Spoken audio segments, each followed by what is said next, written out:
Hello नमस्ते। आप सभी का हमारे चैनल में स्वागत है।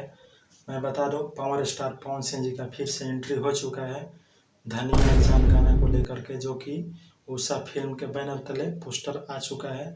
काफ़ी ही अच्छा गीत है और वीडियो भी काफ़ी अच्छी तरह से शूट किया गया है इसका। इसमें खेतीबाड़ी के बारे में दिखाया गया है, खेतीबाड़ी से रिलेटेड इसमें वीडियो को शूट किया गया है, जो कि काफ़ी पसंद आने वाला है। दर्शकों को काफ़ी बेहद पसंद आएगा ये गीत और पुदीना के जैसा ये धूम मचाने वाला है। मार्केट में आते ही धूम मचा देगा ये गीत। और इस गीत में डुएट किए हैं शिल्पी राज जी ने पवन सिंह के साथ, और इस गीत को लिखे हैं विजय चौहान ने और म्यूजिक दिए हैं संगीत विकास यादव ने। और इसमें नज़र आने वाली है पवन सिंह जी के साथ अदाकारा में चांदनी सिंह, जो कि काफ़ी ही अच्छा गीत है। ये उषा फिल्म्स के बैनर तले ये गाना आ रहा है, जो कि अभी रिलीजिंग डेट नहीं आया है।